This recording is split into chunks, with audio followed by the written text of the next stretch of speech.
अपने पसंदीदा शो के फुल एपिसोड देखने के लिए अभी डाउनलोड करें दंगल प्ले ऐप। बाबा रहने दे।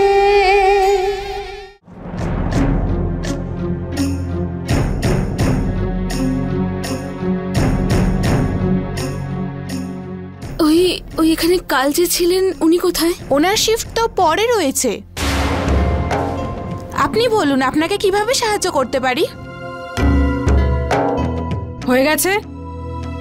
কিছু বাকি আছে?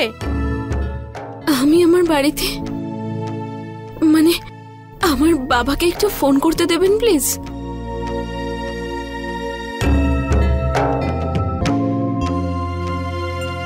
ঠিক আছে, কিন্তু তারপরেও যদি তুমি যে বয়স আমাদের বলেছো সেটা যদি ভুল হয় তাহলে আর কোনো ফোন নয়, তোমাকে সোজা আমাদের সাথে যেতে হবে। ঠিক আছে, আপনি নাম্বার বলুন, ডায়াল করে দিচ্ছি। 97589।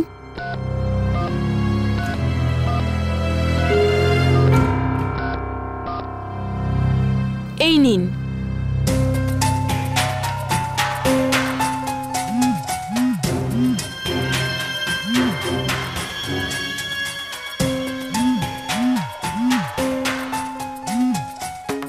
বাবা ফোনটা ধরো।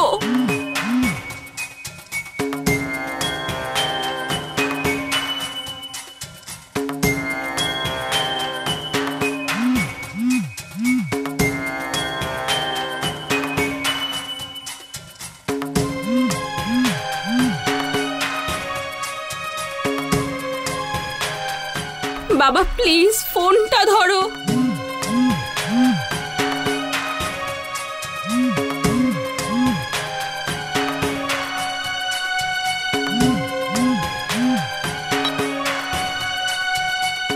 হ্যালো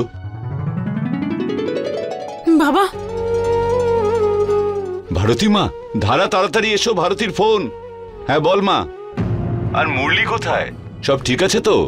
বাবা তুমি আমার কথাটা তো আগে শোনো। হ্যাঁ বল মা, কেমন আছিস তুই? মুরলি কেমন আছে? আর সব ঠিক আছে তো? বাবা আমি ঠিক আছি, কিন্তু একটা সমস্যা হয়ে গেছে।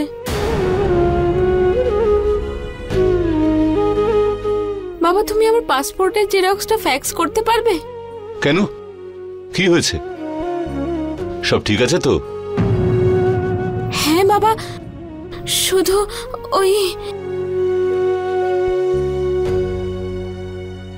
আমি আর মুরলি বাবু ওই পাহাড়ে ঘুরতে গেছিলাম, ওইখানেই আমার পার্সটা হারিয়ে গেছে।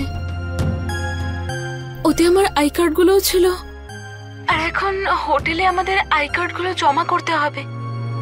তুমি যত তাড়াতাড়ি সম্ভব আমার পাসপোর্টটা ফ্যাক্স করে দাও বাবা। আচ্ছা আচ্ছা ঠিক আছে, পাঠিয়ে দিচ্ছি। যত তাড়াতাড়ি সম্ভব বাবা। হ্যাঁ মা, চিন্তা করিস না, আমি এক্ষুনি পাঠাচ্ছি। বাবা। হ্যাঁ মা। কিছু না বাবা, আমি তোমায় পরে ফোন করছি। বাবা তুমি ওটা যত তাড়াতাড়ি সম্ভব পাঠিয়ে দাও। হ্যাঁ মা, আমি ফ্যাক্স করে দিচ্ছি। হ্যাঁ ওকে।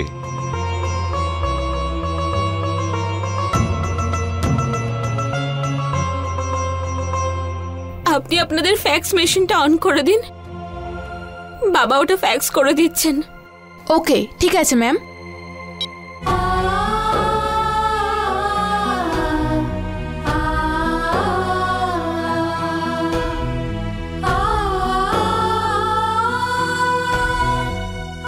আর বেশ কিছুক্ষণের মধ্যেই আপনারা আমার এজ প্রুফ পেয়ে যাবেন।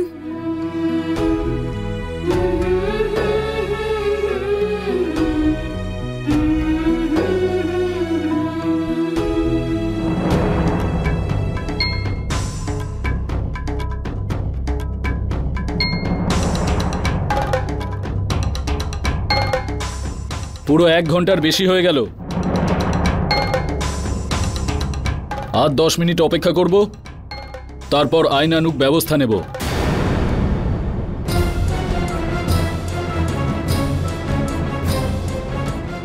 এই নিন আমার আইডি।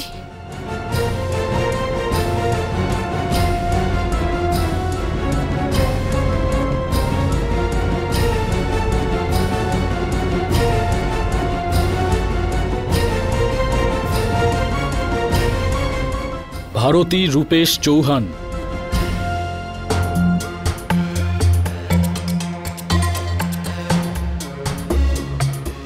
এই পাসপোর্ট অনুযায়ী তো আপনার 20 বছর বয়স। তার মানে আপনি সাবালিক।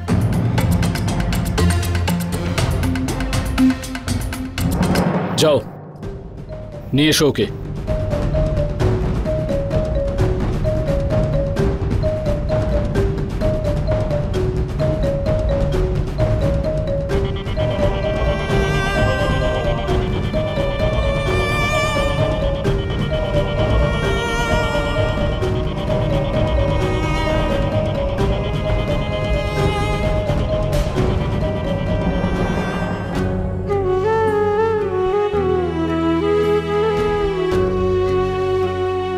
এবার তোমরা যেতে পারো।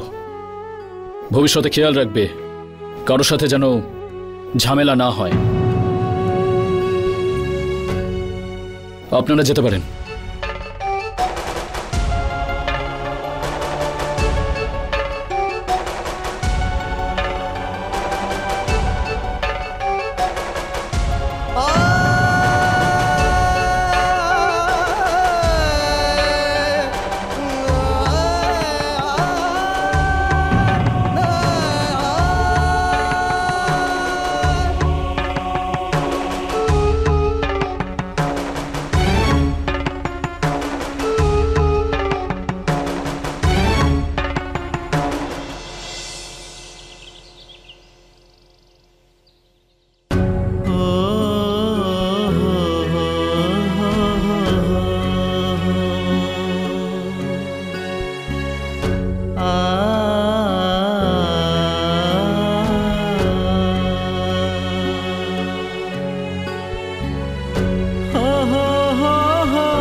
আমায় ক্ষমা করবেন।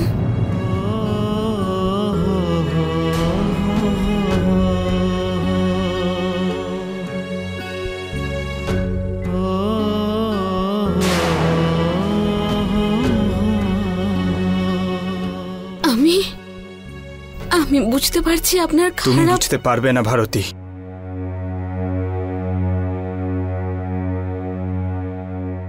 কোনোদিনও বুঝতে পারবে না, কারণ তুমি সে জীবনটা চেনোই না যেভাবে আমি আর আমার পরিবার বেঁচেছি। জানো আমাদের রাত কিভাবে কাটতো? আমাদের রাত এই ভয়ের মধ্যে দিয়ে কাটতো। জানি না কালকের খরচা কিভাবে চলবে। আর যখন পরের দিন হতো, রাতের খাবার কোথা থেকে জোগাড় করব সেটা ভাবতাম আমরা। জানো আমার বাবা 3 বছর নিজের হাঁপানির চিকিৎসা করায়নি ভারতী। এই ভয় যে ওষুধের টাকা কোথা থেকে আসবে। আমার মা লোকের বাড়ি বাড়ি ঘুরে বেড়াতো ভারতী, লোকের কাছে অনুরোধ করতো তাদের বাড়িতে যেন কাজ দেয়। বাড়িতে বাচ্চা আছে তাদের জন্য অন্তত দুমুঠো ভাত দাও। কিন্তু তবু আমরা শান্তিতে ছিলাম, খুব সম্মান ছিল আমাদের। কারোর সামনে মাথা হেট করতে হয়নি আমাদের। কিন্তু আজ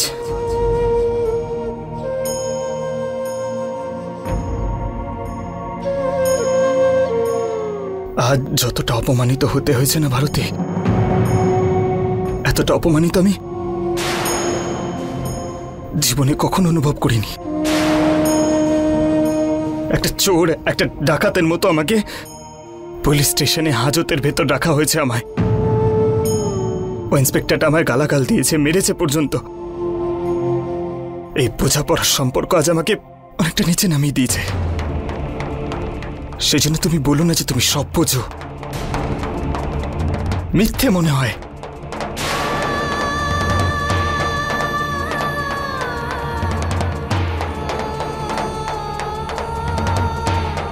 আর তুমি নিজের আর আমার পরিবারকে খুশি দেবার কথা বলো, তাই না ভারতী? ওরা খুব খুশি হবে, তাই না? যখন ওনারা জানতে পারবেন ওনাদের ছেলে সারা দিন পুলিশ স্টেশনে হাজতের ভেতরে ছিল। কেউ জানতে পারুক বা না পারুক ভারতী, ওরা লজ্জায় মরে যাবে। কারোর সামনে ওরা মাথা উঁচু করতে পারবে না। তার জন্য তাই শুধু আমি হব ভারতী, শুধু আমি।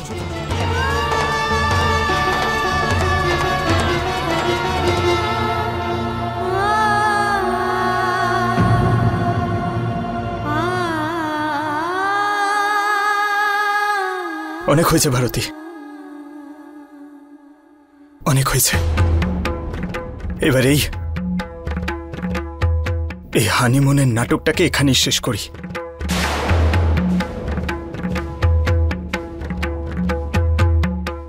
আমাদের মধ্যে ভালোবাসা, বিয়ে,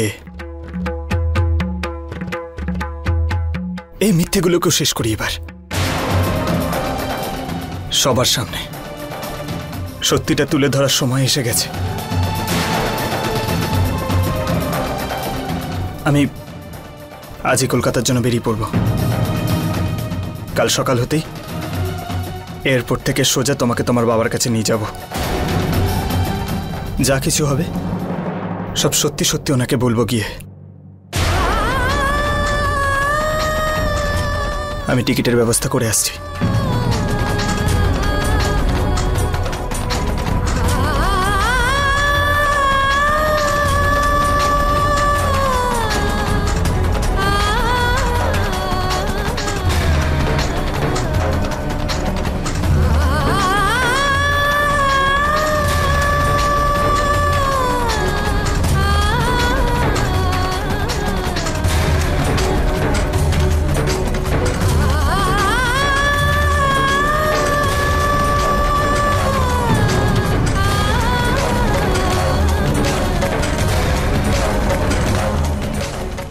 বাবা, বাবা, এখন আমি কি করব? কি করে তোমায় এটা বলবো যে সবকিছু শেষ হয়ে গেছে?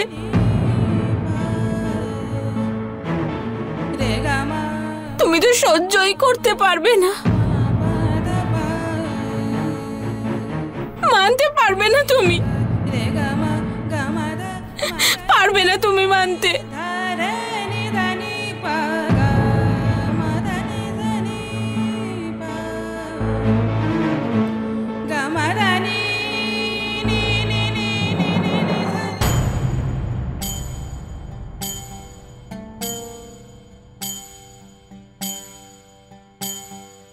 बाबा ऐसो वर ढूंढो जिसका हो अपना एक गाँव।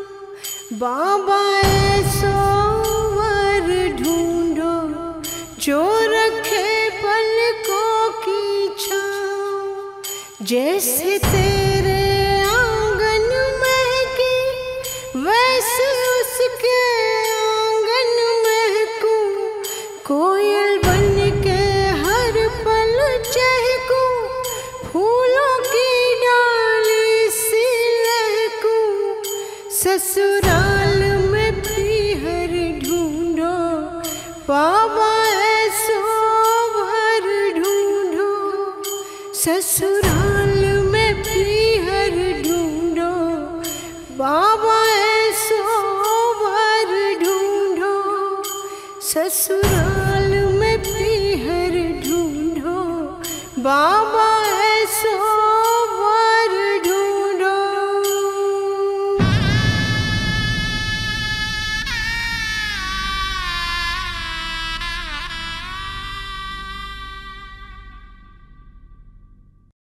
Excuse me. হ্যাঁ স্যার। আমরা আজ রাতেই বেরিয়ে পড়ব, আপনি দুটো টিকিটের ব্যবস্থা করুন। ঠিক আছে স্যার, আপনি এখানে সই করে দিন। Thank you sir.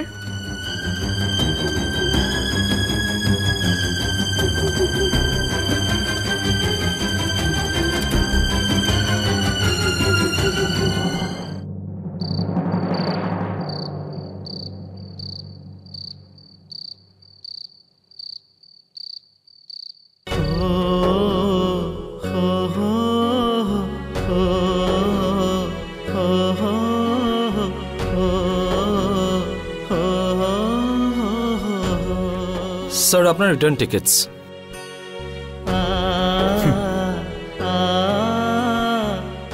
Thank you. Welcome sir.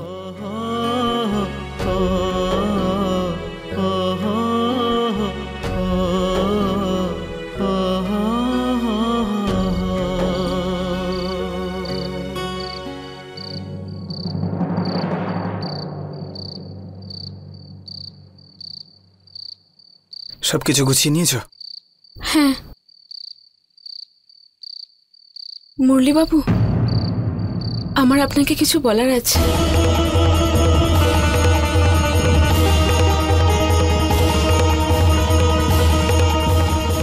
প্রথমে আপনি এই বিয়েটাতে রাজিই হননি, আর তারপর নিজে থেকেই মেনে নিলেন, আর এখন আপনি সম্পর্কটা ভাঙতে চাইছেন। আর তারপর তো আপনি তৈরিও হয়ে গেলেন যে আমাদের এই সম্পর্কের মিথ্যে নাটকটা আরো কিছুদিন বয়ে নিয়ে যাবেন। আর এখন আপনি নিজেই সিদ্ধান্ত বদলাচ্ছেন। সব সিদ্ধান্ত তো আপনিই নিয়েছিলেন, আর আপনিই বদলেছেন। আমি আপনাকে কোনো দোষ দিচ্ছি না।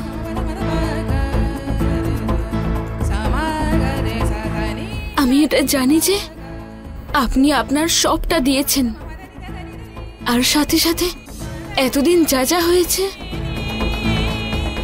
ওগুলো আপনার সহ্যেরও বাইরে। আমি আপনাকে এটাও বলতে চাই না যে আমার কিরকম লেগেছে, কারণ কারণ না সেটার কোনো গুরুত্ব আছে, আর নাই বা বলে কিছু হবে।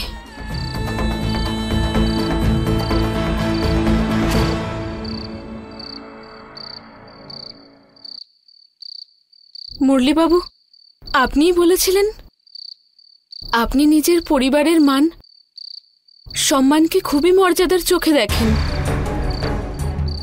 আর সবার এটাই করা উচিত।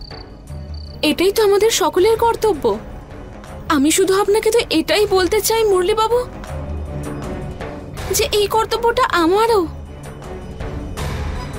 আমিও নিজের মা বাবার সম্মান আর আঘাতের পরোয়া করি,